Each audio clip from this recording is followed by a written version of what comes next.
ओम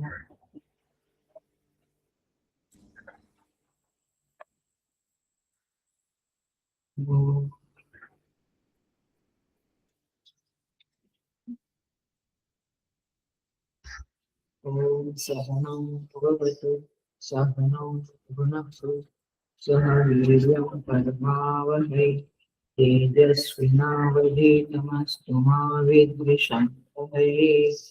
ओम शांति शांति शांति। समस्त जन कल्याणे निरतं करुणामय नमामि चिन्मयं देवं सद्गुरुमूलमविद्वरम्।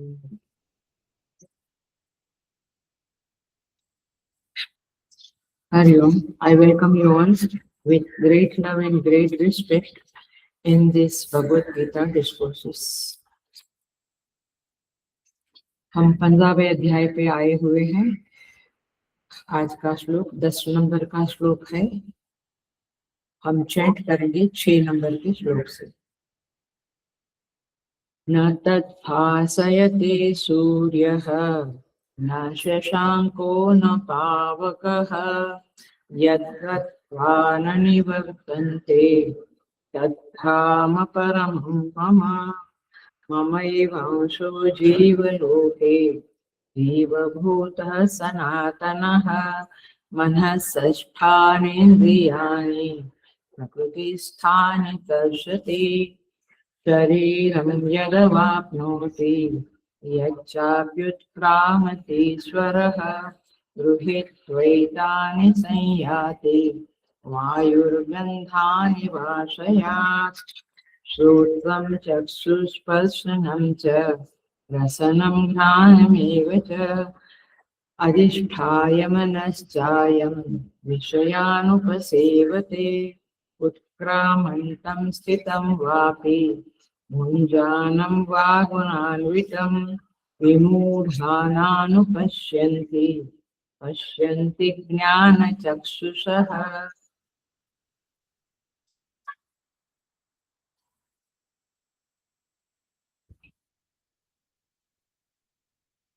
So,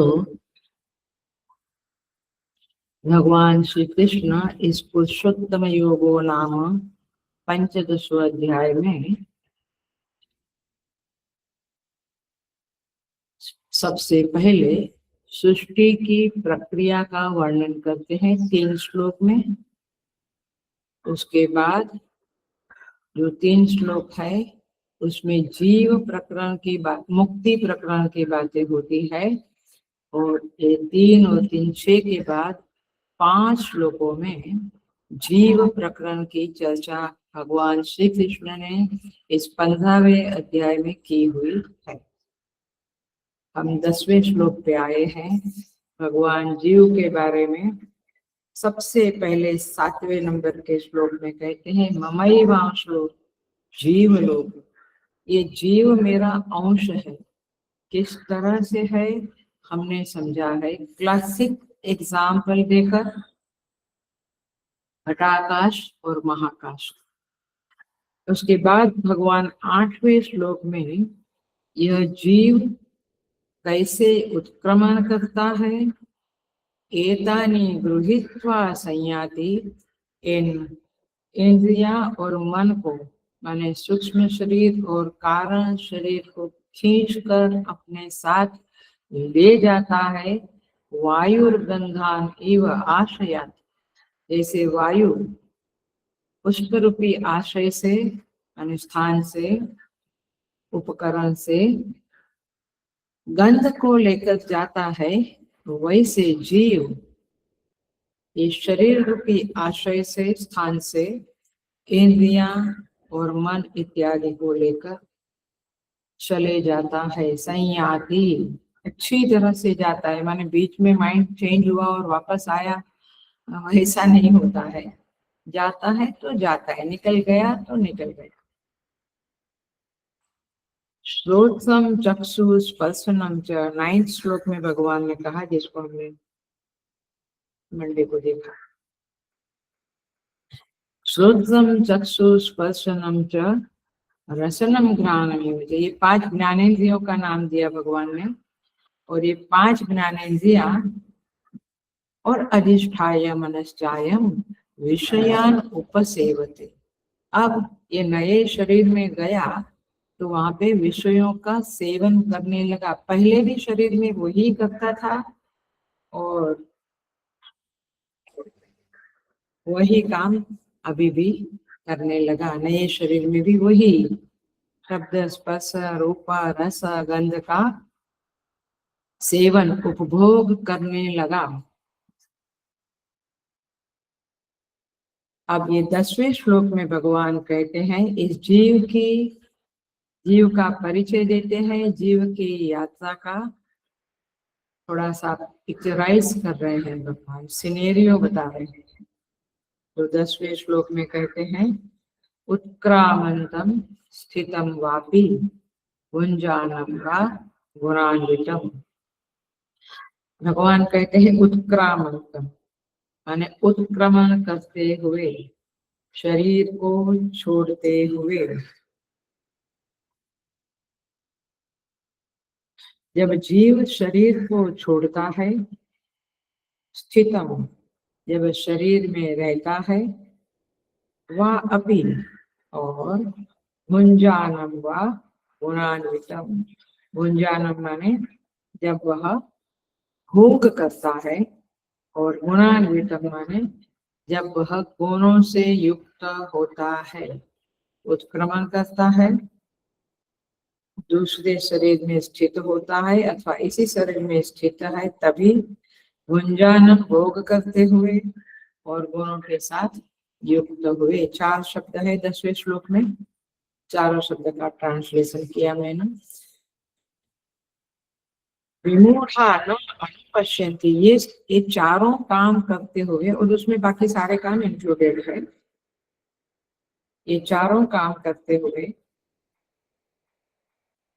विमूढ़ लोग न अनुपश्यन्ति, उसे देखते नहीं है। आई थिंक ठीक है। विमूढ़ाः न अनुपश्यन्ति, विमूढ़ लोग, मूर्ख लोग, अज्ञानी लोग इस जीव को देखते नहीं है, अर्थात उसके बारे में विचार नहीं करते हैं, उसके बारे में उनको कुछ समझता नहीं है।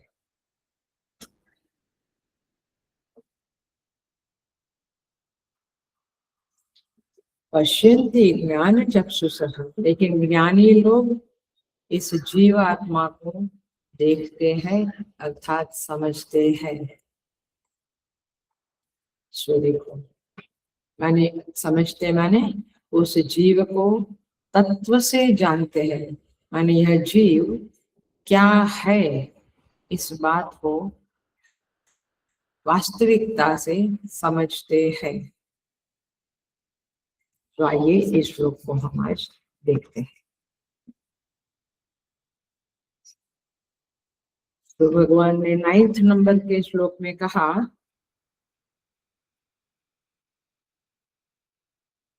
विषयान उपसेवते, विषयों का सेवन करता है यह जीव।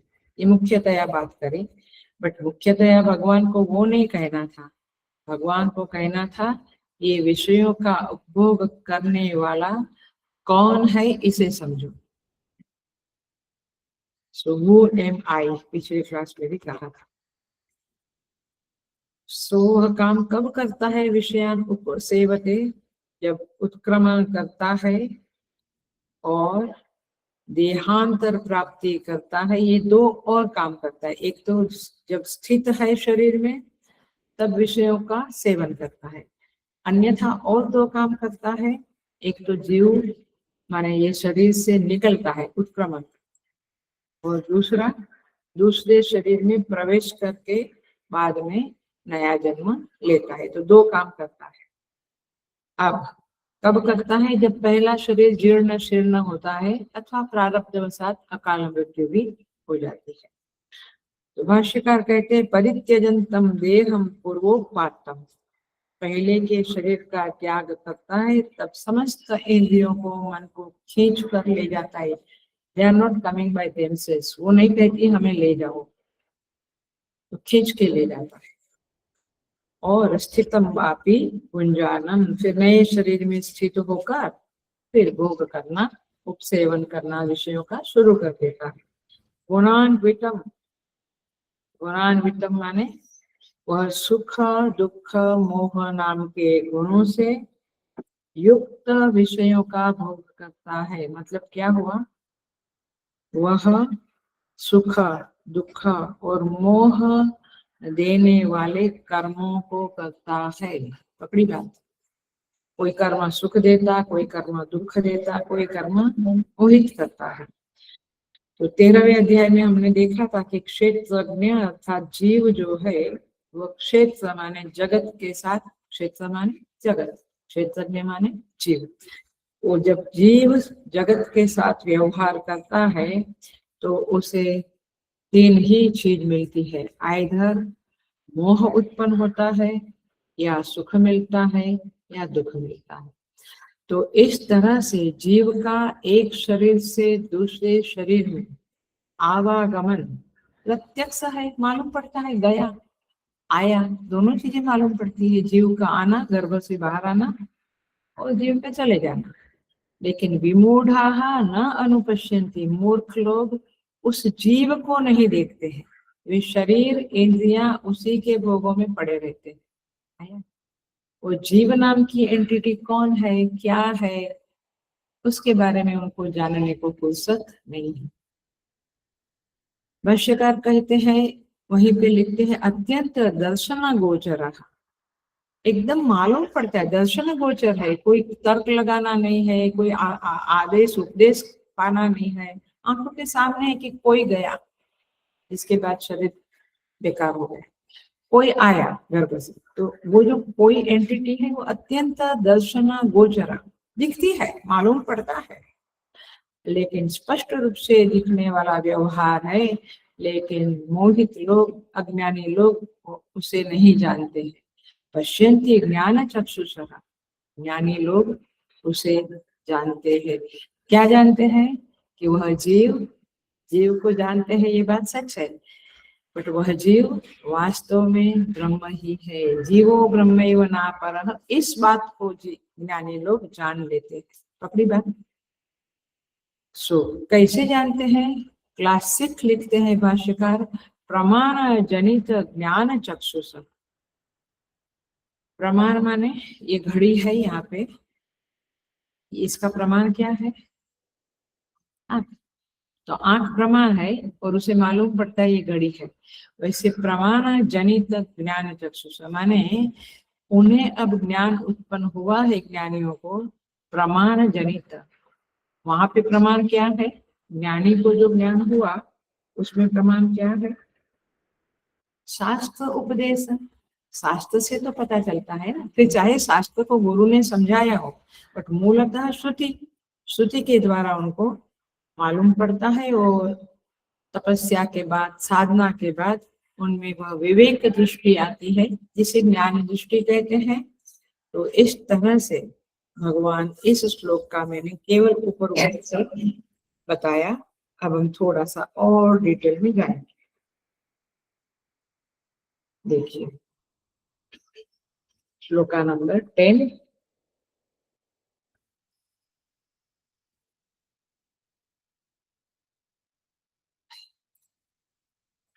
जिन लोगों को ज्ञान दृष्टि उपलब्ध है, ज्ञानी, यहाँ पे कहा है ज्ञान चक्षुषः, ज्ञान दृष्टि वाले, जिनके प्रज्ञा नेत्र खुल गए, वे ज्ञानी है, ज्ञान दृष्टि है। लेकिन जिसकी दृष्टि मोहित है, इसकी प्रज्ञा उल्टी है, हम कहते हैं ना, ये क्या तुम्हारी बुद्धि में क्या हो गया है, व्हाई डोंट यू अंडरस्टैंड, मतलब बुद्धि विपरीत है, उल्टी है, उसको क्या कहा है यहाँ पे, विमूढ़। विमूढ़ा न अनुपश्यन्ति, वे कुछ देख नहीं सकते, वे भगवान को देख नहीं सकते हैं। केवल दुनिया को देखते रहते हैं और परमेश्वर के प्रति ध्यान नहीं देते, स्वयं को नहीं देखते हैं। इसीलिए क्योंकि वे अज्ञानी है। और मजेदार बात तो ये होती है, ये अज्ञानी लोग अपने को ज्ञानी ही मानते, ठीक है, बातों बातों में, व्यवहार में हम कहते हैं यार तो ऐसा कैसा सोचता है, no what I am thinking is the right thing, I think you are thinking wrong. मैं तो सच ही सोचता हूँ, मैं तो सच ही सुना है, मैं तो सच ही देखता हूँ। अपने अज्ञान के बारे में स्वीकार करने में, हमने गलती किया है ये बात स्वीकार करने में अहंकार बहुत बड़ी बाधा है। और इसलिए अहंकारी लोगों को गलती जब बताई जाती है तो दे आर नॉट हैप्पी। साधक होगा तो कहेगा थैंक यू सो मच, आपने गलती बताई। लेकिन अहंकारी लोग आर्गुमेंट करते हैं और नाराज हो जाते हैं, देखा है ना। और इसीलिए एक और बात समझ लो, बहुत बड़ी बात है, समझ लो समझ लो समझ लो। अहंकारी लोगों के आसपास कोई सज्जन ज्यादा फरकता नहीं है, क्योंकि सज्जन होगा, अच्छा आदमी होगा तो उसको फ्रेंड मान के सलाह देगा कि भैया ये गलत कर रहे हैं, क्योंकि अच्छा आदमी माने हित करने वाला, उपकार करने वाला।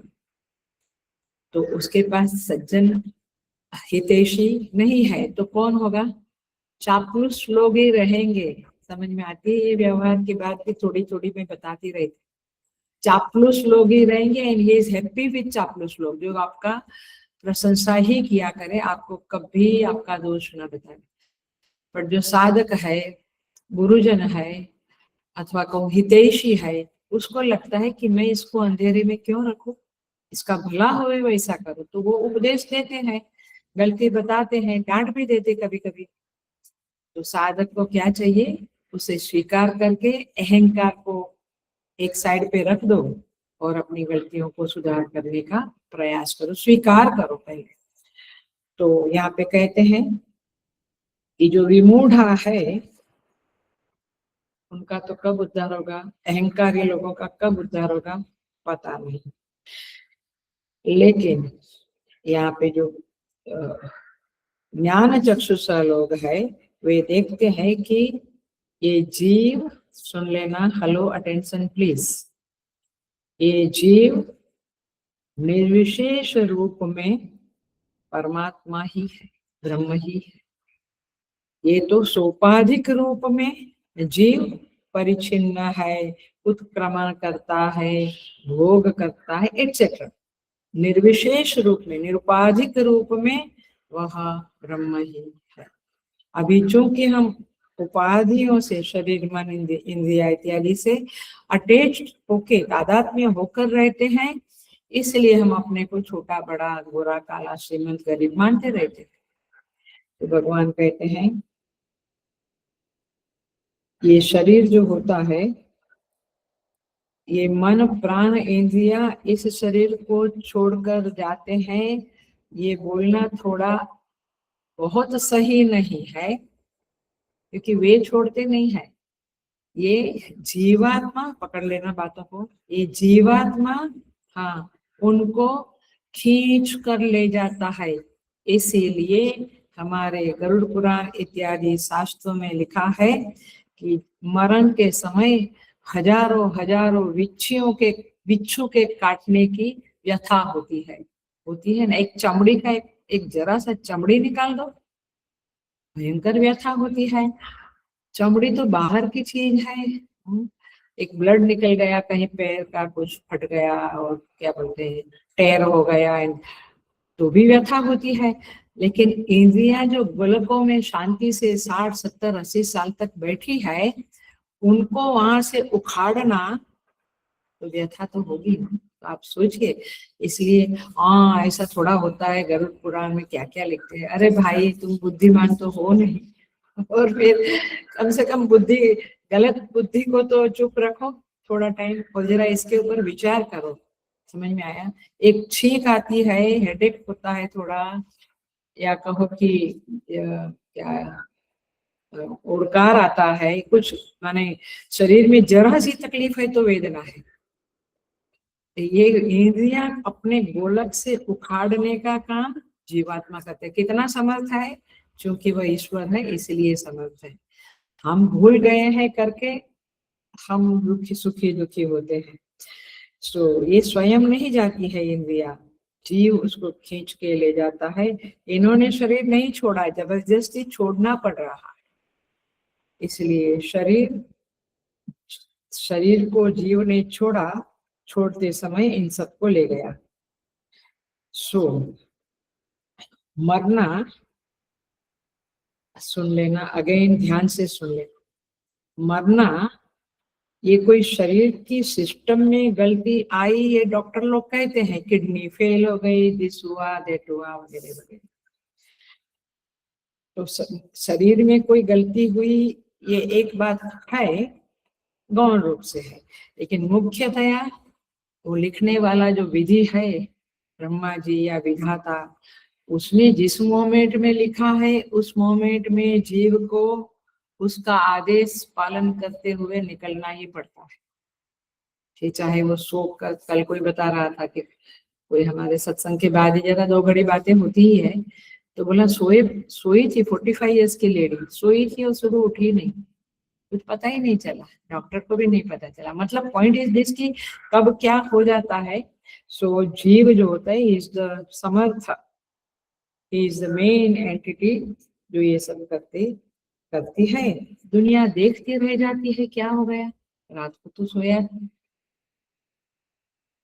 सो उत्क्रामंतम, दुनिया देखती रह जाती है कि अभी था अभी गया। हमने अपने फादर को भी देखा है, सोए थे अच्छी तरह से, सुबह देखा तो नहीं थे।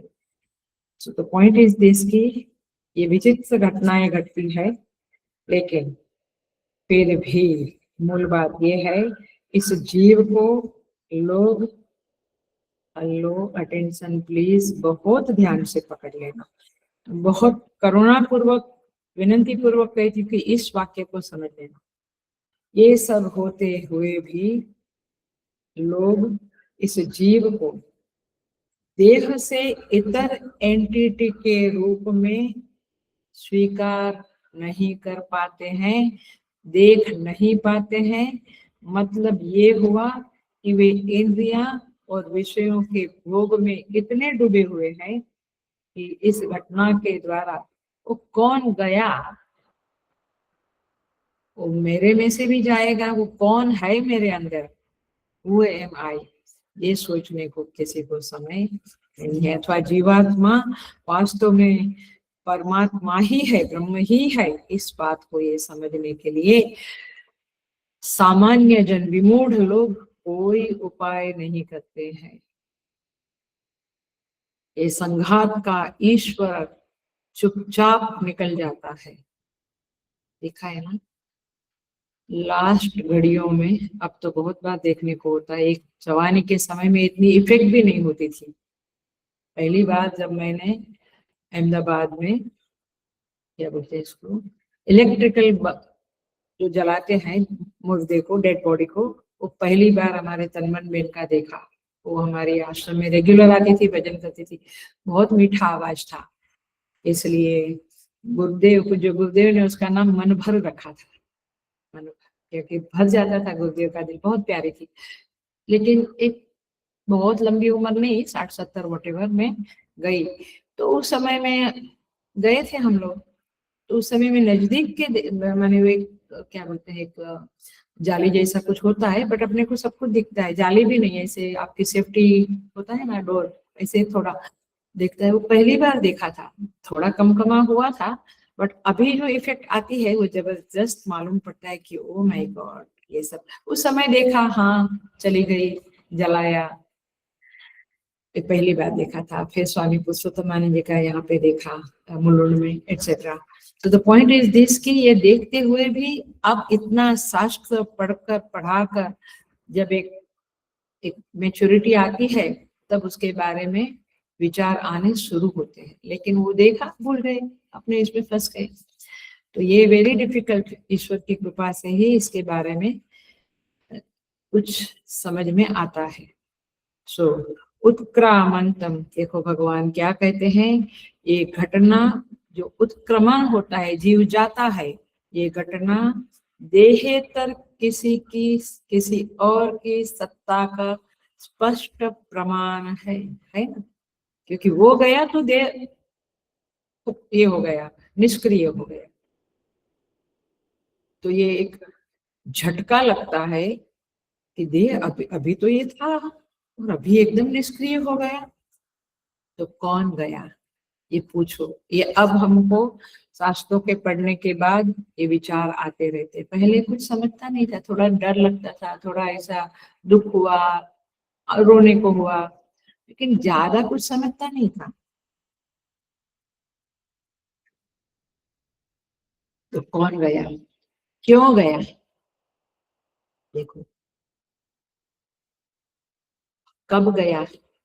रात को गया, सुबह नहीं है, बट कब गया, क्या लेकर गया, किस तरह से गया? फ्लाइट में गया, ट्रेन में गया, राजधानी में गया, बस में गया? Are you waiting? किस तरह? Many questions are there. लेकिन कई लोगों को मृत्यु यूज टू हो जाता है, यहाँ देखा, इधर ये हुआ वो। सो क्या चीज थी वह, ये प्रश्न आना चाहिए। इसको कहते हैं उत्क्रामंतम स्थितम वापी। जब शरीर में रहता, अभी हमारे साथ है वह, उसके कारण हम बोल सकते हैं, आप सुन सकते हैं। स्थितम, जब सारी इंद्रियां व्यवहार करती, कान सुनता, आंख देखती, वाणी बोलती, तो वो स्थितम कौन है? एग्जाम्पल देते हैं स्वामी जी। किसी को मिलने गया कोई व्यक्ति, तो हम ही मिलने गए, चलो, तो वो व्यक्ति सो रहे थे, तो हम क्या करते? नहीं नहीं, सोने वाले व्यक्ति को कभी हम उठाते नहीं है। तो हम वापस आए घर पे, तो घर में पूछा, आप मिल के आए क्या उनको? हम बोलते हैं नहीं, भेंट नहीं हुई। क्यों, वो नहीं थे? बोले वे थे तो सही, देखना कैसे बोलते, वे थे तो सही बट हमारी भेंट नहीं हुई। क्यों? क्योंकि वो सोए थे। तो कौन सोए थे? गए तो देह तो पड़ा था वहां पे, व्यक्ति तो थी, व्यक्ति तो थी उधर, लेकिन आपकी भेंट नहीं हुई, क्योंकि वो जो है वो इन्वर्टेड कॉमा में वो एंटिटी सोई पड़ी थी। समझ में आया? तो कोई था जिससे भेंट नहीं हुई, पर्सनल देह उधर था, व्यक्ति उधर था, लेकिन सोया पड़ा था। तो किससे भेंट नहीं हुई? जिसको मिलना चाहते थे उससे भेंट नहीं हुई। तो आप किसको मिलना चाहते थे? देह को नहीं, उसको, वो जीव नाम की एंटिटी। अभी तो हम देह इंद्रिया मन में ही गोल गोल घूमते हैं, है ना? माने सारा कुछ उधर ही चलता है। फेट हो गया, अरे तू दुबला हो गया, अरे तू काला हो गया, अरे तू, आई मैं घूमते। तू कौन है? वो जो है वो, उसके बारे में सोचना चाहिए। वो अवेलेबल नहीं था, तो इसको कहेंगे स्थितम वापी। वो है, लेकिन हम उसकी तरफ नजर डालने को तैयार नहीं है, क्योंकि हम भोग में विषयान उपसेवते बहुत बिजी हो गए। तो शरीर का स्वामी कोई है और शरीर कुछ और चीज है, ये हमेशा याद रहना चाहिए। भुंजानम वा उत्क्रामंतम स्थितम वापी, भुंजानम माने भोग करता हुआ। अब देखो, क्वेश्चन पूछते हैं। ये बढ़िया श्लोक है, मैं आई एम एंजॉइंग दिस श्लोक, क्योंकि ये बहुत ही एक अच्छे से डिस्क्रिप्शन देता है ना? नहीं तो मृत्यु होगी, खत्म हो गया, हमने 2 शब्द लिख लिया, न्यूज़पेपर में क्लिप्स आ गई, खत्म। देखो, भुंजान, जब शब्दादि की उपलब्धियां होती है, शब्दादि माने शब्द, स्पर्श, रूप, रस, गंध, है ना? अभी आप शब्द सुन रहे हो, शायद अगरबत्ती जल रही है तो उसकी गंध भी ले रहे हो, तो शब्द, स्पर्श, रूप, रस, गंध की उपलब्धि होती है। बट ये सब क्या है? कारण है, साधन है मेरे शरीर में, मुझे मदद करने के लिए, राइट? देखने के लिए आंख है, एक्सेट्रा। तो शरीर को उसमें कुछ उपलब्ध नहीं होता है। आंख ने कुछ देखा तो शरीर को कोई मतलब नहीं है। वो क्या है? वो केवल उपलब्धि का आश्रय बनता है। पकड़ी बात? माने it is the base, foundation, क्योंकि ये सब इंद्रियां उसके घर में रहती है, उस घर में रहती है। घर तो उसका नहीं है, घर तो किसका है? मेरा है ना, जीव का। सो वो उपलब्धि का आश्रय बनता है, जहां तक रिसीवर की बात है, शरीर को कोई लेना देना नहीं है, उसको कुछ नहीं मिलता है। और इवन ये करण जो है, आंख, कान, नाक, उनको भी कुछ नहीं मिलता है। चक्षु को क्या मिलता है? उसमें रूप देखा और भोक्ता को दे दिया, जीव को दे दिया, जीव ही भोक्ता है, भोक्ता को दे दिया। आंख को कुछ मिला, उसके पास कुछ नहीं रहता है। सो मिलता किसको है? भोक्ता को, जीव को। माने मैं ही क्या कहें, राजा हूँ, बाकी सब मेरे लिए सेवक है, जो मेरे लिए सब लाते हैं, करते हैं। सो इस तरह से शरीर की उपयोगिता बहुत ज्यादा नहीं है, माने इस तरह से आश्रय स्थान है, बट भोक्ता तो जीव है। शरीर केवल इंद्रियों को, मन को, एक्सेट्रा, प्राण एक्सेट्रा को ढोने वाला है, जीव को ढोने वाला है। तो इसीलिए मन को भी वो नहीं मिलता है कुछ। तो तात्पर्य ये हुआ कि जीव को यह सब कुछ मिलता है, साफ दिखता है। सुख, दुख, मोह, ये जीव को होता है। तो इसीलिए जिसको हम मैं कहते हैं, मुझे कहता है, उसमें बॉडी, माइंड, इंटेलेक्ट, शरीर, मन, इंद्रियां सब कुछ आता है मेरी दृष्टि में, लेकिन सबको वो सुख दुख नहीं मिलता है, सब कुछ मिलता मुझे है, एक्सक्लूडिंग BMI एंड इंद्रिया। मतलब ये सब को एक्सक्लूड कर डालो, जो मिलता है वो मुझे मिलता है। सो लेकिन वो मैं कौन हूँ जिसको ये सब मिलता है, सुख दुख? हम उसके बारे में सोचना भूल गए हैं। हम क्या सोचते हैं, वो एड आई है, एडवर्टाइज आई है कि सस्ता हुआ है ये, अच्छा by one get one free, वहीं पे हमारा सब नजर है। या उसने वो कहा, उसने वो कहा। श्रुति माता का कितना उपकार है। यदि वह नहीं होती, ये गीता उपनिषद वगैरह नहीं होते, ग्रंथ, महाभारत, रामायण, पुराण, तो हम कहाँ होते? कहाँ पता होता कि मैं एक एक इतर एंटिटी है, देह से अलग अलग एक एंटिटी है और मुझे उसकी खोज करनी है, ये बात पता ही नहीं। तो भुंजानम आगे कहते हैं गुणान्वितम। गुणान्वितम माने तीनों गुणों से अन्वित होकर, सत्व, रज, तम, तीनों गुणों से अन्वित होकर यह जीव मालूम पड़ता है। भगवान ने गुणों का नाम नहीं लिया, सत्व, रज, तम, लेकिन उसके प्रभाव का नाम लिया। क्या प्रभाव है? सुख, दुख, मोह। सत्व के कारण सुख, रज के कारण दुख, तम के कारण मोह, ये सब उसका कार्य है।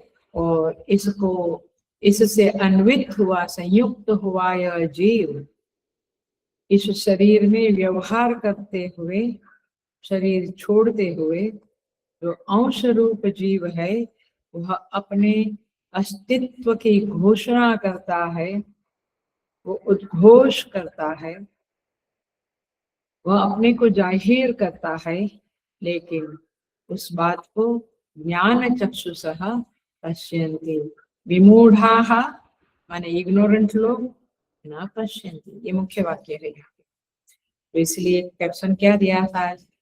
ज्ञान चक्षुषः पश्यन्ति। गुड। सो तुम पढ़ते हो, तुम लोग देखते हो, तो पता चला कि एक टॉपिक का माने वो जो कैप्शन दिया था उसका मीनिंग क्या है। क्या देखते हैं ज्ञान चक्षु लोग? ये जीव नाम की जो एंटिटी है वो देह से अलग है और वह ब्रह्म के अलावा कुछ नहीं है, ये ज्ञानी को समझ में आ जाता है। सो इस तरह से भाष्यकार क्या कहते हैं, बहुत सुंदर कहते हैं। जो विमूढ़ लोग है, भाष्यकार कहते हैं दृष्टा दृष्ट, देखो भाष्य में 5वीं 6ठी लाइन है, विमूढ़ाः दृष्टा दृष्ट विषय भोग बला आकृष्ट चेतः, माने दुष्ट विषय, अदृष्ट विषय। अदृष्ट विषय माने जो हमें बताते हैं ना कि कैलिफोर्निया जाओ, ये शिमला जाओ, इधर जाओ, ये स्वर्ग है, ये सारी जो अनदेखी चीजें सुनी हुई है, वो अदृष्ट विषय। और दुष्ट विषय माने इधर ही दिखता है, ओ भाव सस्ता हुआ है, भागो जल्दी लेके आओ। तो दुष्ट अदृष्ट विषय में जो भोग है, उसके उसके द्वारा बलात्कृष्ट उससे आकर्षित होकर तया अनेकधा मूढ़ाहा नानुपश्यन्ति, ऐसे लोग उसी में घूमते रहते हैं। और इसलिए साधुओं का जो ये परिव्राजक होना और ये भिक्षा मांगना ये बहुत अच्छी चीज है, क्योंकि फिर उसको बेचारी घर में है तो विचार आएगा बैंगन की भाजी बनाओ कि बटाटा की, ये रोज का आपका है, ये बनाओ। तो 3 दिन बाद उसको कुछ करना ही नहीं है, उसको जो भिक्षा मिली खा ली, भगवान के भजन में मस्त रहा। आइए नहीं तो लोग कहते हैं हम घर में रह के भी, मुझे भी बहुत बार ऐसा हंसी आता है कि कैसे लोग बोलते हैं घर में रहे, घर में तुम रहेंगे तो तुम कहेंगे वो मेड को या पत्नी को या जिसको भी ये बनाना नहीं, ये नहीं बनाना, उसकी डिस्कशन होती है चाय पीते पीते लंच में क्या। हे भगवान, टेरिबल। इसलिए हमारे शास्त्र जो कहते हैं वन में चले जाओ, आश्रम में चले जाओ, आश्रम भी बढ़िया है। मैं कितनी बार बोल चुकी हूँ कि गणेशपुरी आश्रम में 10 साल चाय और चपाती सोचना ही नहीं क्या बनाना है, झंझट ही। लेकिन मजे की बात है कि मैंने एक अच्छी बात है कि कभी विचार भी नहीं आता था कि हम रोज चपाती खा रहे हैं। अब घर में भी अच्छे लोग थे, कोई पूछते नहीं थे कि आइए तुमको रोज चपाती मिलती है, चलो बेटा अभी कुछ बना ले, कुछ नहीं। गुरु की सेवा करो, बस यही आदेश था घर से, अच्छे से सेवा करो। बस वो क्या खाते थे, क्या पीते थे, कितना अपमान हुआ, कितना दुख हुआ, कितना शरीर को कष्ट हो रहा है, कुछ नहीं पूछते थे, सेवा बराबर करो, यही कहते थे। तभी तो ये चीज, नहीं तो आजकल बेटा ट्यूशन से आया, तुझे भूख लगा होगा, तुझे उधर भूख लगा, ट्यूशन वाले टीचर ने कुछ नहीं दिया, खाना पीना वही वही वही बातें। ये तो पुनः ओह कष्टम वर्तते इति अनुक्रोशति च भगवान। ओ माय गॉड, भगवान शंकराचार्य जी कहते हैं अहो कष्टम वर्तते, बड़े दुख की बात है, इस प्रकार भगवान करुणा प्रकट करते हैं। यानी ये घूमना, ये उत्क्रामंतम स्थितम बाती, ये बड़ी कष्ट की बातें हैं और लोग भूल जाते हैं, ये बड़ा कष्ट है।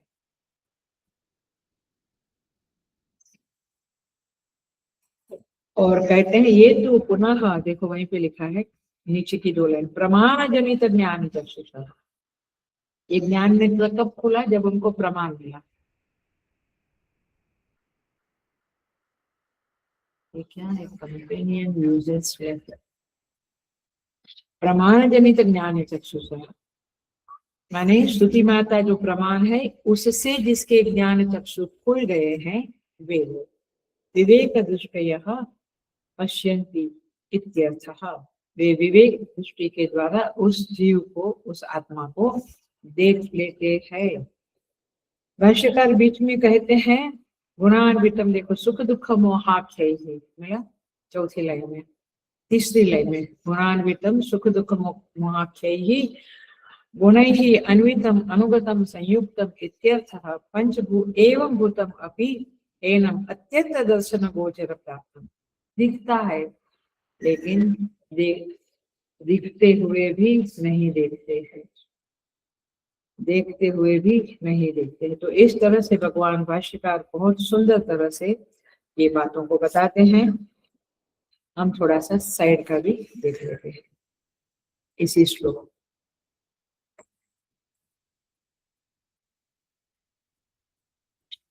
कहते हैं उत्क्रामंतम स्थितम वापि विमूढ़ाः न पश्यन्ति गुणान्वितम, ये गुणान्वितम जो है इसका अर्थ क्या हुआ, जीव कभी सत्व से युक्त है, गुण अन्वितम, अन्वितम माने जुड़ा हुआ, कभी सत्व गुण से युक्त है तो किसका भोग करता है, सुख शांति, कभी रजोगुण से युक्त है, ये जीव का ये जो यात्रा का जो माने क्या बोलते हैं लाइफ हिस्ट्री है ना, अथवा ये जो यात्रा की हिस्ट्री है ना, ये अब हम जरा सा लाइटर मोड में देख रहे हैं। तो सत्वगुण से सुख शांति का भोग करता है गुंजानम, गुणान्वित गुंजानम। आप फिर से ध्यान से सुनना, हेलो अटेंशन प्लीज। उत्क्रामंतम स्थितम गुंजानम गुणान्वितम।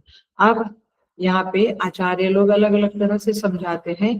तो देखो, गुणान्वितम भुंजाना माने क्या, गुण से अन्वित होकर भोग करता है। स्थितम वापी भुंजाना, ठहरते हुए भी भोग। उत्क्रामंतम भुंजाना, आया तीन वाक्य बन गया। तो ऐसे भी समझाते हैं। अब पहले मैंने समझाया वो लाइन में समझाया उत्क्रामंतम स्थितम, अब मैं थोड़ा सा उसको ट्रिकी तरह से हम देख रहे हैं। तो सत्वगुण से युक्त होता है, सुख शांति भोगता है। रजोगुण से युक्त होकर क्रिया क्रिया का भोग करते हैं। हम कर्म करते हैं तो अच्छा लगता है ना।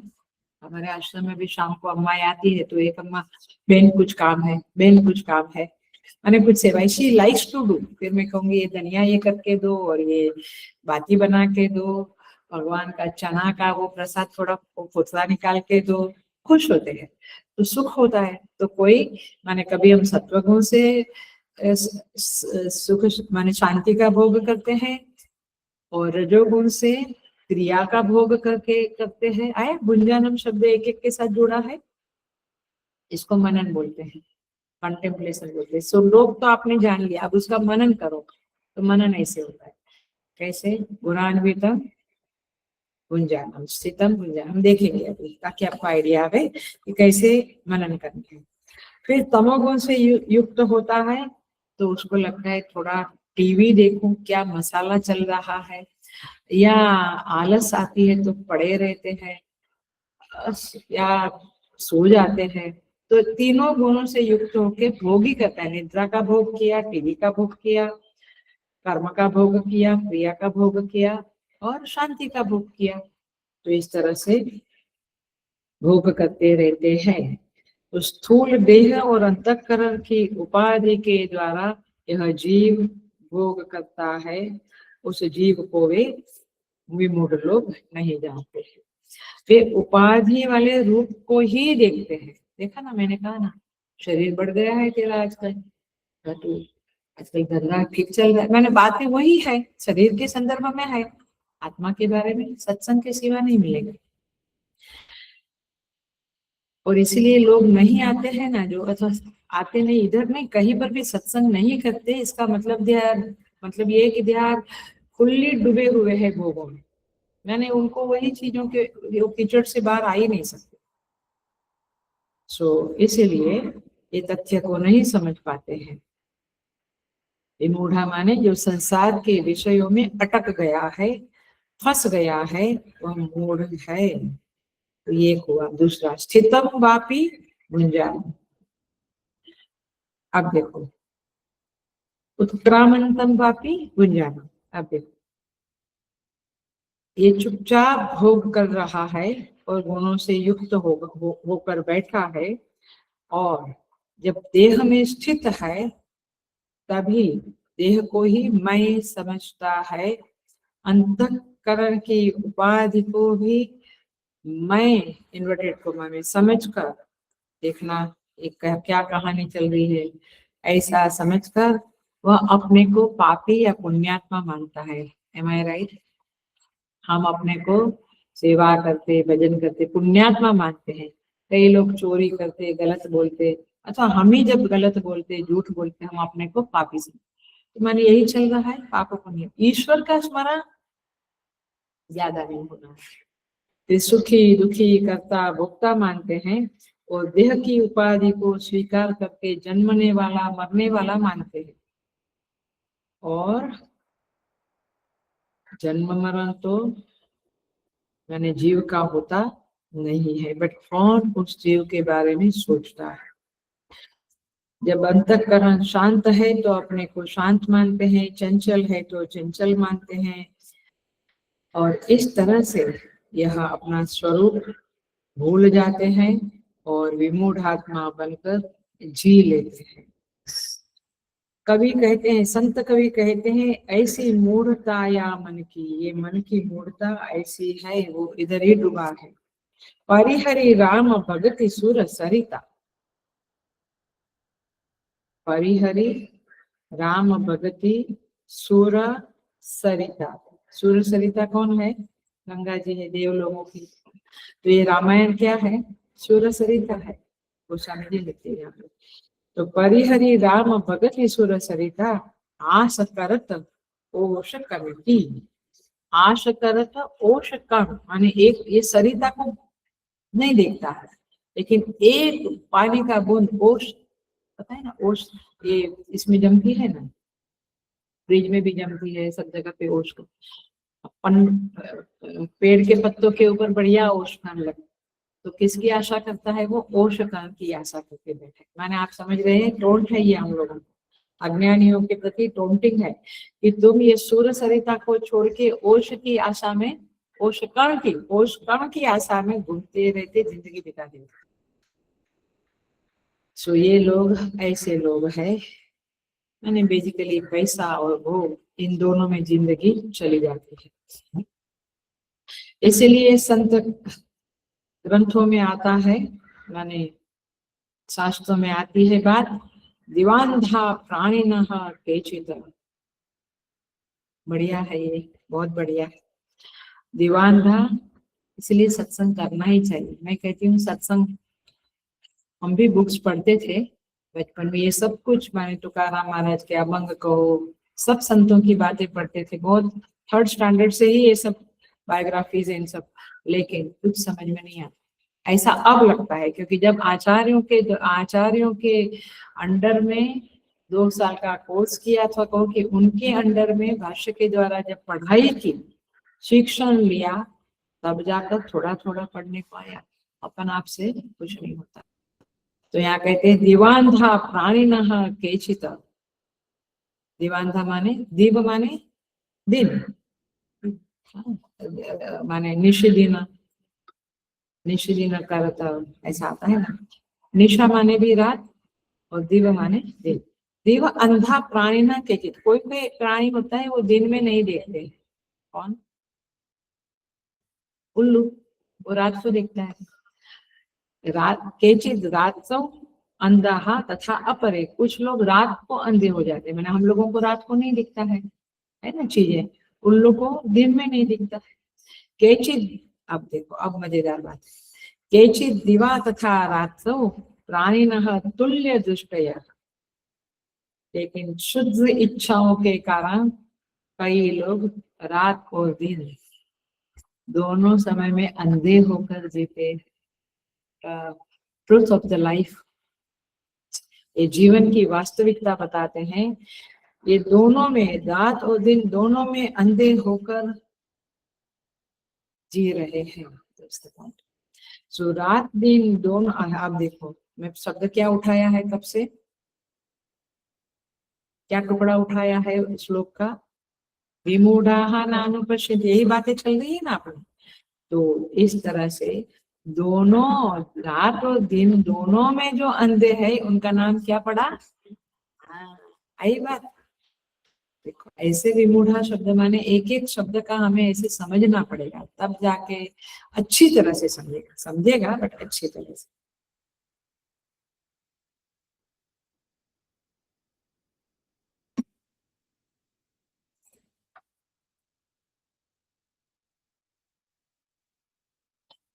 सो वे आत्म स्वरूप को कभी नहीं जान सकते हैं, और इसीलिए स्वामी चिन्मयानंद जी महाराज ने बाल विहार खोले, जहाँ पे बच्चों को ये थोड़ा थोड़ा ज्ञान दिया जाता है, युवा केंद्र के क्लास खोले। तो इस तरह से ये सब सत्संग में बच्चों को भी भेजना चाहिए, यूथ को भी जाना चाहिए, एटसेट्रा। विमूढ़ा शब्द का एक प्योर अंडरस्टैंडिंग कर ले हम, माने उपाधियों में जो फंसे हुए हैं, है ना, उपाधि में शरीर मन बुद्धि, उसी में मन भी एक सरीखा विचार करता करता करता रहता है, बुद्धि भी फालतू का कुछ डिसीजन लेती फिर बदलती, ऐसा धंधा करती रहती है। तो ये उपाधि माने क्या, जिसमें जीव फंसा है। उपाधि माने उपसमीपे स्थित्वा स्वकीयान गुणान आदधाति, वेदांत बोध में अखंडानंद जी महाराज कहते हैं, उपसमीपे स्थित्वा, पास में रहकर अपने गुणों को कोई देता है, कहते हैं ना अच्छा संग करो, क्योंकि उसका संग हमको लग जाता है।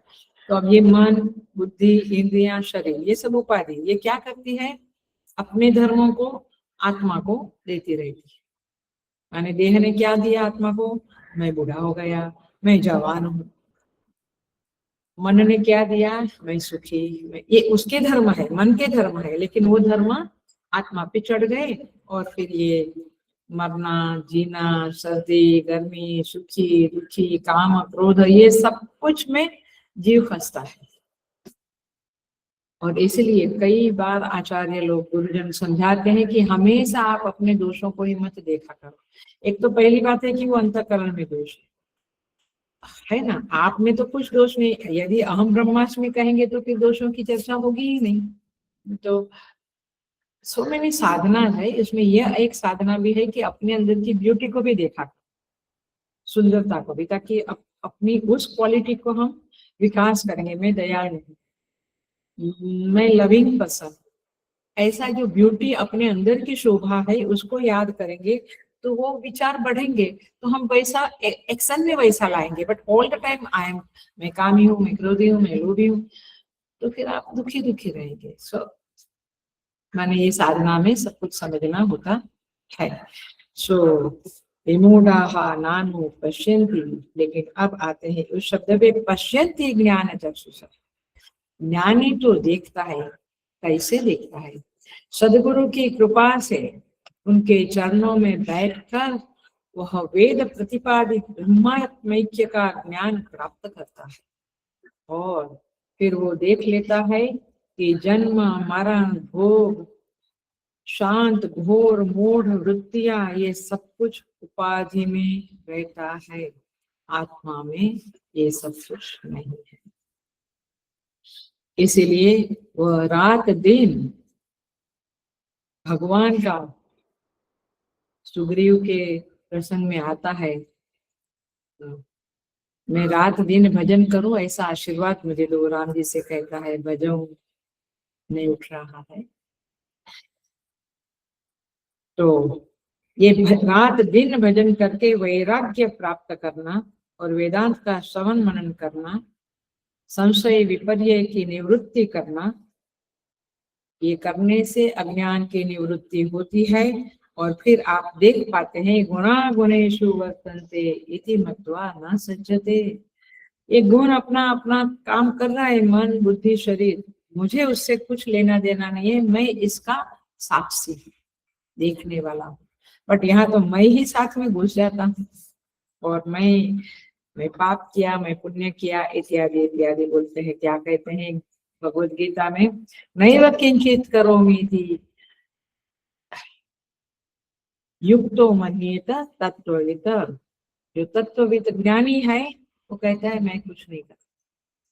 अरे तू दौड़ता है, महात्मा को भी हम लोग कहते, अरे फ्लाइट में जाते हैं, खाते पीते, बोलते हैं मैं कुछ नहीं करता। क्या कहते हैं कबीर, सोवत जावत जागत पड़े उताने, कहत कबीर हम वहीं ठिकाने, वो वहीं पे पड़े हैं, उस चिदाकाश में, चैतन्य रूपी आकाश में वो पड़े हैं। लेकिन गीता जी कहती है, गीता जी यही बात कह रही है, नैव किंचित करोमीति, आई थिंक 5वें अध्याय में, युक्तो मन्येत तत्त्ववित्। हाँ, तो बढ़िया श्लोक था यार, तुम लोग इधर बैठ के इतना क्या बोलते हैं, बाय हार्ट करते रहते थे। पश्यन् शृण्वन् स्पृशन् जिघ्रन् अश्नन् गच्छन् स्वपन् श्वसन् प्रलपन् विसृजन् गृह्णन् उन्मिषन् निशन्नपि इन्द्रियार्थेषु वर्तन्त इति धारयन्। जबरदस्त श्लोक, कितना प्रैक्टिस करते थे आफ्टर द सत्संग, मुझे मजा आता था देखने में, क्योंकि वो मुंह में चढ़ता नहीं था। तो क्या कहते हैं, पश्यन श्रवण, आप जो भी करते हो वो करता है, उसका देह है, उसकी इंद्रियां सब गाली भी दे देता है, वो आइसक्रीम भी खा लेता है, वो टीवी भी देख लेता है महात्मा, लेकिन वो जानता है नैव किंचित करोमि, मैं कुछ नहीं कर रहा हूँ, क्योंकि उसकी चित्त वृत्ति परमात्मा से जुड़ गई। वो बाहर से भले कुछ भी देखे, और ये कोई बड़ी बात नहीं है, मैंने एक तरह से बड़ी बात है, बट बड़ी बात नहीं है। आप लोग भी, हम लोग भी टीवी देखते हैं, लेकिन पूरा प्रसंग हो जाने के बाद हम कहते अरे क्या देखा, अच्छा ऐसा हुआ, हम कहाँ थे, कहीं और जुड़े थे, पता है। तो जैसे वहां हम किसी और विषय से जुड़ते हैं, महात्मा लोग परमात्मा से जुड़ते हैं, तो कोई बड़ी बात नहीं, ओनली इसलिए बार बार वो कथा मुझे याद आती है और बार बार कहती रहती हूँ कि वो शिष्य गया, गुरु ने वो गार्डन में गुरुजी प्लांट लगा रहे थे, शिष्य घंटों बैठा, आखिर इरिटेट होकर कहा कि गुरुजी मुझे उपदेश दो, मैं इसके लिए आया हूँ। तो बोला मैं कब से उपदेश तो दे रहा हूँ। बोला मुझे नहीं समझा। बोला ये प्लांट उखाड़ के उधर रख रहा, वो उखाड़ के उधर रख रहा हूँ। ऐसे तुम्हें चित्त वृत्ति को उखाड़ के जो विषयों में जोड़ती है उसको उखाड़ के ईश्वर में जोड़ देना है, वो कुंडे में डाल देना है, और क्या करना है। ये कुंडे से लेकर वो कुंडे में प्लांट डालते हैं ना अपन, कुंडा माने पोटा। ऐसा ही है, सिंपल सिंपल बातों में महात्मा लोग बहुत कुछ समझा देते हैं। सो इस तरह से पश्यन्ति ज्ञान चक्षुषः, जो सब कुछ करते हुए भी वास्तव में कुछ नहीं करते हैं। मूर्ख लोग कहेंगे ऐसी फालतू की कॉन्ट्राडिक्टरी बातें मत किया करो, तुम सत्संग में जाकर पागल हो गए हो। तो भैया अब क्या करें। सो आधि, व्याधि और समाधि, 3 शब्द सुन लो। आधि, व्याधि और क्या बोला, समाधि। तीनों उपाधि में है माय डियर साधकास। आधि माने मन की चिंताएं, मन का सुख दुख, ये भी कहाँ है, अंतःकरण में, उपाधि में है। व्याधि माने शरीर में रोग आते, वो भी उपाधि में है। और समाधि भी हम आप कहाँ लगाते हो, उपाधि शरीर में तो लगाते हो, माने मन में तो लगाते हो। तीनों ही, ये व्याधि जो है वो स्थूल शरीर में रहती है, आधि सूक्ष्म शरीर में, समाधि कारण शरीर में, परंतु उपाधियों में ही है, शरीरों में ही है। तो इसीलिए देखिए, वो उपाधि मिलती है ना, माने डिग्री मिलती है ना, वो विदेश में प्रदेश में कैसे मिलती है। तो आप लोग जाते हैं ना, बूढ़े माता पिता का हो या जवान माता पिता, फिर बूढ़े दादा दादी को भी ले जाते हैं, अरे कॉन्वोकेशन है, कॉन्वो ग्रेजुएशन क्या कुछ तो बोलते हैं, तो वहां पे वो माथे पे कुछ लगाते हैं, काला coat and this and that, तो वो सब उपाधियां हैं। वास्तव में अपना बच्चा वो है क्या, वो तो उपाधियां है। वैसे ये आदि व्याधि समाधि सब उपाधियां है। इसलिए जो वेदांत का ज्ञानी है, वेदांत में पक्का जो साधक है, उसको समाधि भी बहुत कुछ मायने नहीं रखती है। कहते हैं अच्छा अच्छा ध्यान लगा, ठीक है, क्योंकि आखिर में वो उपाधियों का तमाशा है ना। तो इसीलिए ये बातें हमें समझनी पड़ेगी। सो यहाँ पे कहते हैं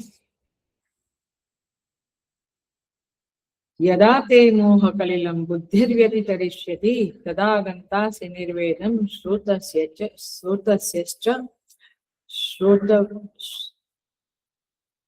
श्रोतव्यश्च श्रुतस्य च, सुना हुआ और नहीं सुना हुआ अथवा सुनने वाले हैं, इन सब में वैराग्य आ गया है। यहाँ तो अच्छा ऐसा कहा, फिर क्या हुआ, फिर क्या हुआ। वो मोबाइल में भी देखते समय कभी कुछ यूट्यूब पे वीडियो खोला तो फिर वो पूरा करके ही रहते, क्योंकि आगे आगे क्या है, आगे क्या? अच्छा ये राशि के बारे में, मेरी राशि आगे क्या बोलता है। वो टीवी में भी वो शो आता है या कुछ, तो खाना भी बाद में, काम भी बाद में।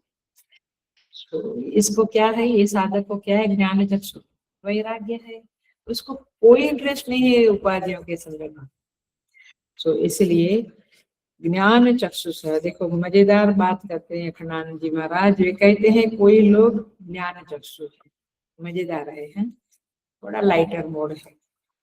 कोई लोग स्थूल चक्षु है, ये बड़े मजेदार है। स्थूल चक्षु माने अरे दिखता नहीं है क्या तेरे को, हम जोर से बोलते हैं ना, क्यों, क्योंकि देखते ही नहीं है, कुछ समझते ही नहीं है। बच्चों को भी जब हम समझाते, थोड़े जवान बच्चों को, तो आगे क्या बड़ा पाव का ठेला खोलेगा क्या, कंपनी का डायरेक्टर बनेगा क्या, करना है तुझे, ऐसे पेरेंट्स बोलते रहते हैं। तो उसको सोचता नहीं, देखता नहीं, दिखता नहीं है कि वो अभी मस्ती अपना मोबाइल टीवी फ्रेंड्स पार्टी सब में मस्त है। तो हम तो उसको क्या कहेंगे, स्थूल चक्षु। अथवा हर एक फील्ड में, यानी बिजनेस सब में स्थूल चक्षु लोग। जो कई लोग केवल जो दिखा वही सच मानते हैं, और कई लोग उसके ऊपर सोच के फिर देखते हैं ये सच है कि नहीं। माने प्रत्यक्ष को प्रमाण मानने वाले लोगों को स्थूल चक्षु कहते हैं। कोई दूर चक्षु है, दूर की बात सोचते हैं, अथवा कहो जैसे दूरबीन से हमें दूर का दिखता है, ऐसा उसको बुद्धि से दूर की बातें दिखती है। उसको सूक्ष्म चक्षु लोग भी हम कह सकते हैं। ये लोग कैसे हैं, जैसे दूरबीन है, एक्सरे है, MRI है, एंडोस्कोपी वगैरह करते हैं, लेजर सब जो करते हैं वो क्या, यंत्र चक्षु, इसको यंत्र चक्षु बोलेंगे। तो ज्ञान चक्षु, स्थूल चक्षु, दूर चक्षु, सूक्ष्म चक्षु, यंत्र चक्षु, कोई कर्ण चक्षु होते, ये मजेदार है। कर्ण चक्षु मैंने जो सुना वो सच मान लिया, बस कर्ण में जो आया वही सच देखा, ऐसा। कोई चार चक्षु होते, चार माने नौकर लोगों को चाकर बोलते हैं ना, तो चार चक्षु माने जो नौकर बोलता है, और वो तो बहुत मजेदार। क्लासिक एग्जाम्पल कहाँ आया, स्फुरित होना चाहिए चित्त, मंथरा, चार चक्षु, समझ में आया। ऐसे बहुत हमारे ही घरों में होते हैं चार चक्षु। और कोई अनुमान चक्षु, उपमान चक्षु, इतिहास चक्षु, ऐसे चक्षु शब्द एक लाइटर मोड में, ये मनन की पद्धतियां है। थोड़ा सा सोचना करो, खाली ज्ञान चक्षु देखता है अज्ञानी, ऐसा नहीं, इतने सारे चक्षु का संदर्भ है। तो गुरु कृपा से शुद्ध अंतःकरण व्यक्ति को ये ज्ञान प्राप्त होता है, और फिर वो समझ जाता है कि आत्मा की मृत्यु नहीं है, देह की मृत्यु है, आत्मा तो अविनाशी है। और इसीलिए ज्ञान चक्षु महापुरुष अपने को गुणों की उपाधि से मुक्त मानते हैं और आत्मज्ञान को प्राप्त कर लेते हैं। लेकिन मजेदार बात यह है कि वो क्या प्राप्त करते हैं, वो क्या देख लेते हैं। तो देखो, संत कहते हैं, आप ढूंढे आप ढूंढावे, आप ही ढूंढना हारा। माने खुद ही सर्च कर रहे हो, माने आत्मा को ढूंढ रहे हो, कहाँ है, कैसे है ईश्वर परमात्मा, और आप ही ढूंढन हारा हो। खुद ढूंढते हो, खुद ही ढूंढने की क्रिया करते हो, और आप ढूंढावे, ढूंढने के लिए प्रेरणा भी आप ही देते हो। माने परमात्मा ही सब कुछ एक ही है, लेकिन वह खुद ही ये नाटक कर रहा है। ऐसे याद आ गया अचानक से, वैसे काफी लोगों ने नहीं सुना है, क्योंकि मैं कभी कभी बात करती हूँ तो अच्छी अच्छी बातें डाल देती हूँ। सामान्य बात कोई शुरू करता है तो अच्छी बातें डालती हूँ। तो मैं कई बार कहती हूँ, शेखर सेन नाम सुना है या नहीं सुना? शेखर सेन करके, मैं मेरा कोई कहीं कोई लेना देना नहीं है, बट ये बातों के आई करके बताता हूँ। He is a great artist, और मैंने उनको अहमदाबाद में मोदी जी के साथ देखा था। मोदी जी अगली रो में थे, हम लोग पिछली रो में थे, हम सन्यासी लोग साधु लोग पीछे थे। शेखर सेन वो आर्टिस्ट है जिन्होंने, मैंने दो देखा था, बट एक कबीर के समय में मोदी जी थे उधर। वो कबीर खुद बनता है, कबीर की पत्नी नाम भूल गई, वो भी खुद बनता है। कबीर का बेटा खुद कमाल, उसका नाम कमाल था, और उसकी बेटी कमली थी। वो सब कुछ खुद ही बनता है, और पूरा घर में वो चद्दर माने वो कपड़ा बुनना, वो सब कुछ बातें करना, सब कुछ वहीं पे वो खुद। मैंने शेखर सेन अकेला, खाली वो लाइट स्टेज पे आती रहती थी, कर्नावती क्लब में देखा था, ये भी याद है अहमदाबाद की। वो दूसरे लोग करते हैं, बट ये इधर बैठ के कबीर, उधर बैठा कबीर की पत्नी, उधर कबीर का बेटा, आवाज भी वैसी। अब सोचो, बच्चे की आवाज, पत्नी की आवाज भी, और 3 घंटे का शो बाय हार्ट डायलॉग्स, इन घर का झगड़ा, इन घर का शिष्य लोग आए, सब कुछ खुद ही बनता है। इधर बैठता है शिष्य, इधर बैठता है। उनके गुरु रामानंद जी थे, तो वो गंगा किनारे वो क्योंकि वो शुद्ध थे, बनकर बोलकर थे करके, उनको दीक्षा नहीं मिल रही थी। उस समय में ब्राह्मणों को दीक्षा देते थे, तो गंगा जी के घाट पे वहां पे सो जाना। फिर रामानंद जी उसके पैर से, उसके शरीर, अंधेरा होता है ना, महात्मा लोग तो सुबह सुबह 3:30-4 बजे गंगा स्नान करके अपनी साधना करते हैं काशी में। तो काशी का दृश्य, इधर विश्वनाथ भगवान, सुपर्ब शो, माने सुपर्ब शो होता है। और इधर बम्बई में मैंने, माने इधर थाना गाने का या ऐसे हाँ, यहीं पे हमने किसी अपने ही लोगों के, इधर के लोगों के साथ एक और शो देखा था, शायद वो मेरा का था या याद नहीं आता है, बट वहां का याद है। तो ऐसा सब कुछ खुद बनना इज नॉट ए जॉब। और डायलॉग, रामानंद जी का भी डायलॉग, खुद का भी सुपर शो था। अब बात यही है, आप ढूंढे, देखो मैं बात ये कहती हूँ, आप ढूंढे, आप ढूंढावे, आप ढूंढन हारा। तो ऐसे बड़े बड़े आर्टिस्ट रहते हैं, and it's a very extra ordinary वो शो था। ड्रेस भी एक क्षण में अंधेरा होगा, वो तुरंत साड़ी पहन लेगा, माने वो पत्नी, कैसे वो होता था और कैसे धका जबरदस्त था वो शो।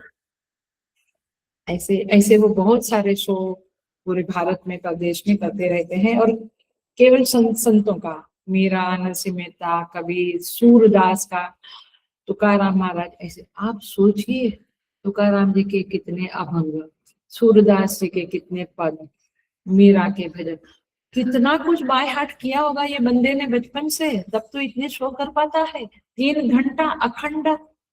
ओए मैंने कुछ लोग, हमारे स्वामी तेजोमयानंद जी गुरु जी कभी ऐसे रूम से बाहर, अरे अरे बुक लेके आ, बुक लेके आ मेरे को, माने हमारे अहमदाबाद में आते थे तो मैं फटाक से गीता का जो भी अध्याय लेते थे, रामायण लेते थे, रामायण की बुक, किसकी भी, मेरी भी, मेरे साथ स्वामी जी लोग थे, जो जो भी नहीं तो बुक स्टोर से दौड़ के लेके आते, उनके पास बुक भी नहीं रहती थी। उस पेज पे आए तब मैं फटाफट ऊपर जाके बुक रखती थी। मतलब उनको कुछ याद नहीं रखना। मैंने उन गुरु जी का बात करती हूँ, हम लोग तो बुक देख के करते हैं सब प्रवचन, वो नहीं। और भी स्वामी सुबोधानंद जी है, ये लोग बुक वगैरह कुछ नहीं, उनका सब कुछ अंदर रहता है। ऐसे कई भाषण करने वाले लोग भी पॉलिटिशियन को देख देख के पढ़ते हैं, और हमारे सब जो है वो लोग बिना बोलना शुरू करते तो कर देते, बस ज्यादा कुछ देखना नहीं पड़ता है, अथवा पेपर ही नहीं रखते कभी कभी। Anyway, so the point is this, ऐसे महान आर्टिस्ट अपने देश में है और हम कहते हैं वहां का बॉलीवुड है, बॉलीवुड है। क्या, अपनी भी तो प्रशंसा करना सीखो, हिंदुत्व का भी तो मान बढ़ाना सीखो। सो इसी को कहते हैं, खुदी का जब उठा पर्दा, गजब एक माजरा देखा। क्या देखा? जिसे समझता था मैं बंदा, वह खुद खुदा निकला। वो खुदा एंड बंदा एक है, जीव एंड ईश एक है। ये बातें हम ये संतों के पद से सीखें, बहुत बड़ी बात, बढ़िया बात है। देखो, मुल्ला नासरुद्दीन, बहुत दिन से मुल्ला नासरुद्दीन की बात नहीं करती, पहले बहुत करती थी। बच्चे लोग वो गांव से निकलते हैं तो बच्चे लोगों को मजा आती है, ऐसे कोई फनी लोगों के प्रति तो पत्थर फेंकते हैं, हा हू चिल्लाते हैं उसके प्रति, उसको आता है गुस्सा। तो आखिर मुल्ला मुल्ला नासरुद्दीन ही था, बुला लिया बच्चे लोग, अरे एक बढ़िया बात बताता हूँ, इधर आओ इधर आओ इधर आओ, एक पार्टी है। हाँ, कहाँ है, सब बच्चे आ गए, पत्थर फेंकना उसको मस्त करना छोड़ दिया और आ गए। और फिर उन्होंने कहा बाजू में ये गांव है, वहां पे आज शाम को 7 बजे बहुत बड़ी पार्टी है, उसमें मालूम है क्या है, पिज्जा है, पास्ता है, आइसक्रीम है, बढ़िया बढ़िया बात करने लगे। बच्चे लोग एकदम सुनने लगे, और 6, 6:30 बजा था, बच्चे लोग उस गांव की तरफ दौड़ने लगे। यहाँ तक तो ठीक है, खुद भी दौड़ने लगा वो गांव में।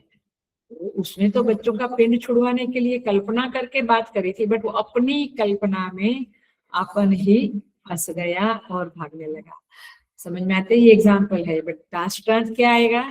ऐसे ईश्वर परमेश्वर भी अपनी सृष्टि बनाई, शरीर वगैरह, फिर उसमें घुस के ये रोना धोना खुश होना ये सब नाटक हो गया अपनी। एज इफ, अगेन याद रखना, एज इफ, वास्तव में नहीं। तो इस तरह से यह एक ही ब्रह्म दो वेश भज रहा है, एक सृष्टि नियंता का और एक नियम्य का। नियम्य माने कंट्रोल्ड, और एक कंट्रोलर। ये सृष्टि का कंट्रोलर परमात्मा है, कंट्रोल्ड हम है, बट हम और वो एक है। 2 रोल वो अकेला भज रहा है। क्या बढ़िया। सो इस तरह से यहाँ पे और भी काफी बातें करते हैं, बड़ी मजेदार बातें हैं, लेकिन एक वेदांतिक वाली बात है, बता देती हूँ। देखो, एक आदमी था, जंगल से जा रहा था, माने गोपाल था, गायों का चराने वाला, ज्यादा था, थोड़ा थक गया तो शाम का समय थोड़ा सा था तो बैठ गया एक जगह पे और थोड़ा खाया पिया, गायों को थोड़ा ये किया, थोड़ा करा, और दिन का टाइम था वॉटेवर, तो छोड़ा। फिर पानी पीना था तो उधर नदी थी, तालाब था, तो पानी पीने गए, तो उधर से पानी पीने के लिए जैसा देखा तो उसको एक रत्नों का, मोतियों का हार जैसा कुछ तो पानी में दिखा।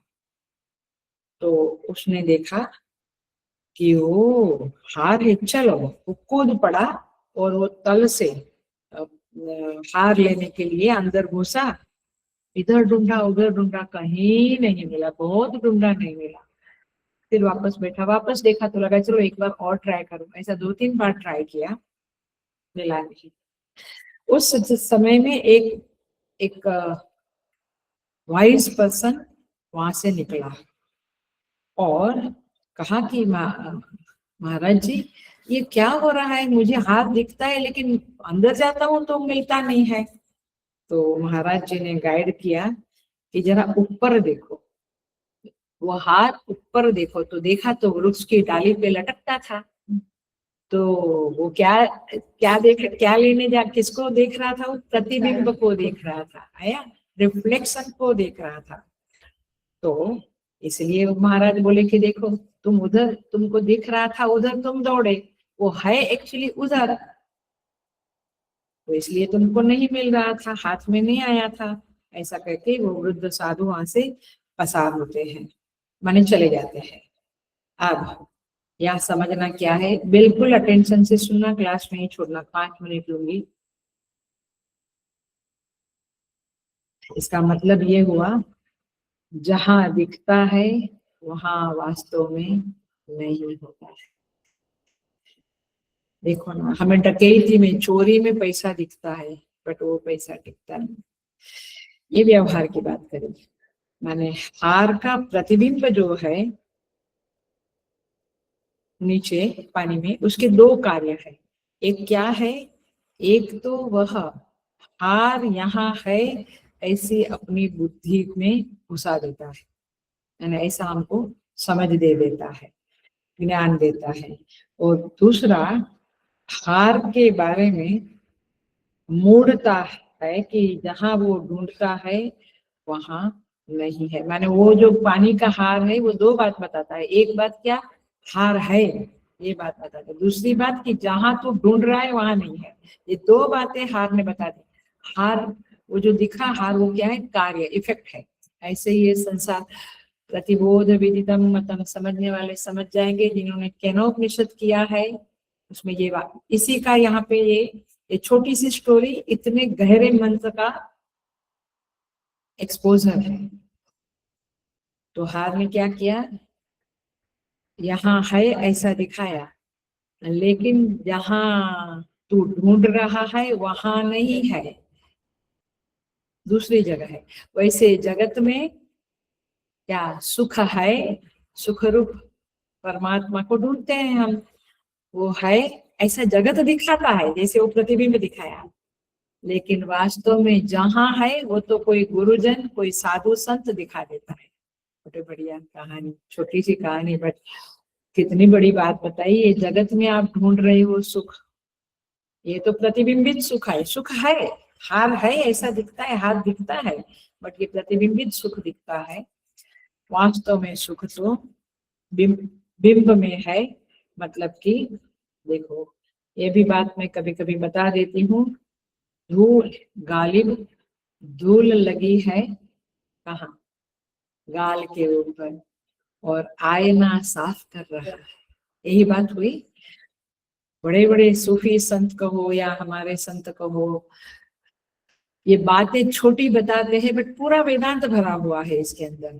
तो इस तरह से ये जो माया नदी में डुबकी लगा लगा कर हम उस हार को प्राप्त करने की, माने सुख रूप परमात्मा को प्राप्त करने की कोशिश करते हैं, तो प्रतिबिंब है। वास्तव में बिंब तो इस जगत में नहीं मिलेगा, वो जगत का अधिष्ठान बिंब है, उधर नजर डालो तब आपको वह मिलेगा। मतलब कि आपकी यात्रा खत्म हो जाएगी। और इसीलिए यहाँ पे कहते हैं विमूढ़ाः न अनुपश्यन्ति। आदमी को पूछता है बेचारा कुएं में गिर गया, शाखा को पकड़ लिया। विवेक चूड़ामणि में आता है, शाखा ब्रांच को, कोई पेड़ होता है ना कुएं में ब्रांचेस होती है ना, ऐसी उगी हुई, पकड़ लिया। अब ऊपर एक टाइगर उधर से देख रहा है कि ये ऊपर आएगा तो इसको पकड़ो खा जाऊं। नीचे अजगर है, पानी के ऊपर नीचे अजगर है सांप, और ऊपर टाइगर है। बीच में मधुपुआ है, मधुपुड़ा बोलते हैं ना, हनी बीज होती है वो हनी, मधुपुड़ा है। उधर से एक एक बूंद हनी टपक रहा है, पानी है ये। और ये वृक्ष पकड़ा, अब मौत सामने है, नीचे ऊपर लटक रहा है, मौत सामने है, लेकिन ही इस वो मुंह खोल के वो बूंद जो गिर रही है उसको खाने में मगन है। बात उसकी तो बड़ी हंसी आती है कि इज नॉट वरीड, तू भगवान का नाम तो ले ले कम। नहीं, कुछ नहीं, वो हनी का बूंद पड़ता है मधुपुए में से, वो खा रहा है, माने चाटने में मस्त है। ऐसे ये जीव कितना फनी फनी है, बट कितना वो समझ देता है। ऐसे ही जीव बाद में करेंगे, बुढ़ापा में करेंगे, बाद में कल परसों, तो भजन भजन में मगन होता ही नहीं। और मेरा छोटी उम्र में मेरा हो ही मगन, मेरा मगन भाई गुरु लागी लगन गुरु चरण। वो तो क्या बोलते हैं, हुई मगन, वो तो गली गली हरि गुण गाने लगे, है ना, अनुप जलोटा का। क्या बढ़िया है। देखिए हम कहाँ है, हमें खुद को समझना है और जानना है।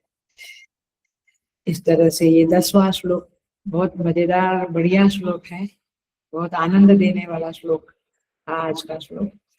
और इजी बहुत बड़ी बातें हमने समझ ली। अगला श्लोक है साधना। तो आपको यदि विमूढ़ा नहीं होना है, या विमूढ़ है तो उससे ज्ञान चक्षुष होना है, तो माय डियर क्या साधना करनी पड़ेगी उसके बारे में 11वां नंबर का श्लोक यतन्तो योगिनश्चैनम आपको बोध देगा, प्रकाश देगा। उसको हम अगले बुधवार को ही मोस्टली देखेंगे, क्योंकि संडे को Shivratri. Happy Shivratri to all of you the Gita discourses sadhakas. सबको भगवान शिव कृपा करें और हम साधना में आगे बढ़े। तो संडे को शिवरात्रि है, आपको पता है मैं हमेशा पवई जाती हूँ जगदीश्वरा भगवान के पास, तो आऊंगी सोमवार सुबह को, तो क्लास में ही होगी, 99% नहीं होगी। तो अगले बुधवार को हम वापस 11वें श्लोक के लिए मिलेंगे।